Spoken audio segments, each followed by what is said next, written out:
ഇതിപ്പം goal post ഇവർ മാറ്റിയാണ്. കാരണം PSC മെമ്പറെ നിയമിക്കേണ്ടത് മുഖ്യമന്ത്രി അറിഞ്ഞുകൊണ്ടായിരിക്കണം. അപ്പോൾ മുഖ്യമന്ത്രിയിലേക്ക് ആരോപണം വരും, അടുത്ത ആരോപണം വരും എന്ന് അറിയുന്നത് കൊണ്ട് അത് മറയിടാൻ വേണ്ടിയിട്ടാണ് ഇവർ ആയുഷൊക്കെ പറയുന്നത്. ചിലപ്പോൾ ആയുഷിലും നടന്നിട്ടുണ്ടാവും. കോഴിക്കോട് എല്ലാത്തിനും തട്ടിപ്പാണ്, എന്ത് കാര്യത്തിനും കോഴിക്കോട് വൻ തട്ടിപ്പാണ് നടക്കുന്നത്. ഇതിൽ ഏറ്റവും വലിയ തട്ടിപ്പാണ് PSC. കാരണം PSC മെമ്പറെ നിയമിക്കാൻ മുഖ്യമന്ത്രി അറിഞ്ഞിരിക്കണം. അപ്പോൾ മുഖ്യമന്ത്രിയിലേക്കാണ് ആരോപണം. കാരണം എന്താണ്? കോഴിക്കോട് കേന്ദ്രീകരിച്ച് പ്രവർത്തിക്കുന്ന ഭൂമാഫിയകൾ തിരുവനന്തപുരത്തേക്കും അവരുടെ സെൻറ്റർ മാറ്റിയിരിക്കുകയാണ്. തിരുവനന്തപുരത്തേക്കും അവരുടെ ബിസിനസ് മാറ്റിയിരിക്കുന്നു. തിരുവനന്തപുരത്ത് വിഴിഞ്ഞം പോർട്ടിലേക്ക് പോലും ഇത്തരം ഭൂമാഫിയകൾ എത്തിയിരിക്കുകയാണ്. ഇതാരുടെ സഹായത്തോടു കൂടിയാണ് നടക്കുന്നത്? കോഴിക്കോട് ഇവരുടെ സ്വന്തം ആളായിരുന്നു ഇവരുടെ പ്രധാനപ്പെട്ട നേതാവ്.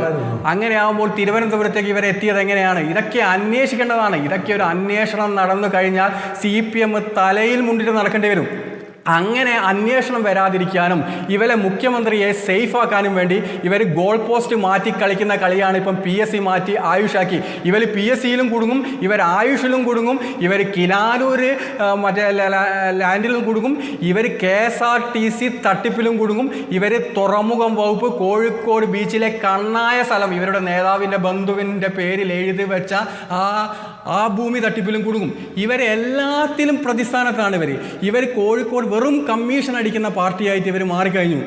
കാരണം ഇത് കാലാകാലങ്ങളായിട്ടുള്ളതാണ്. കോർപ്പറേഷൻ ഭരണത്തിൻ്റെ കീഴിൽ ഇവർ അഴിമതി നടത്തി, തട്ടിപ്പ് നടത്തി, തിന്ന് സുഖിച്ച് കുടിച്ച് മതിച്ച് നടക്കുന്ന സമയത്താണ് ഇവർ പുതിയ തട്ടിപ്പിലേക്ക് കടക്കുന്നത്. ഇനി എന്തിൻ്റെ പേരിലാണ് ഇവർ നടത്താനുള്ളത്? കാരണം പൊതുമേഖലാ സ്ഥാപനങ്ങളെ സംരക്ഷിക്കുമെന്ന് നാഴികയ്ക്ക് 40 വട്ടം പറയുന്ന ഇവർ കോൺട്രസ്റ്റിൽ രാഷ്ട്രപതി ഒപ്പിട്ട് പറഞ്ഞു ഈ സർക്കാർ ഇത് ഏറ്റെടുക്കാൻ. പക്ഷേ ഇവർ ഏറ്റെടുക്കുന്നില്ല.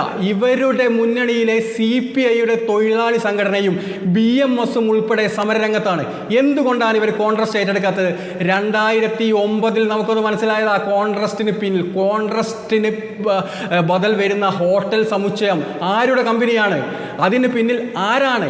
ഈ കോൺട്രസ്റ്റ് കോഴിക്കോട് മാനാഞ്ചിറയിലെ ഒരു കണ്ണായ സ്ഥലത്തുള്ള കേരളത്തിലെ ഏറ്റവും വലിയ പൊതുമേഖലാ സ്ഥാപനങ്ങൾ ഒന്നായി മാറേണ്ട കോൺട്രസ്റ്റ് തർക്കത്തിലും പിന്നിൽ ഇവർ തന്നെയാണ്. അപ്പോൾ കേരളത്തിലെ പൊതുമേഖലാ സ്ഥാപനങ്ങളെ സംരക്ഷിക്കുമെന്ന് പറയുന്നവർ പൊതുമേഖലാ സ്ഥാപനങ്ങളെ നശിപ്പിച്ചുകൊണ്ട് അതിൻ്റെ ചോരയൂറ്റി കുടിച്ച് ഇവർ മാഫിയായിട്ട് വളരുകയാണ്. ഇതിൻ്റെ അന്വേഷണം എങ്ങോട്ടാണ് പോകുന്നതെന്ന് ഇവർക്ക് കൃത്യമായി മനസ്സിലായതുകൊണ്ടാണ് ഗോൾ പോസ്റ്റ് മാറ്റുന്നത്. PSC മാറ്റി ഇപ്പോൾ ആയുഷായി.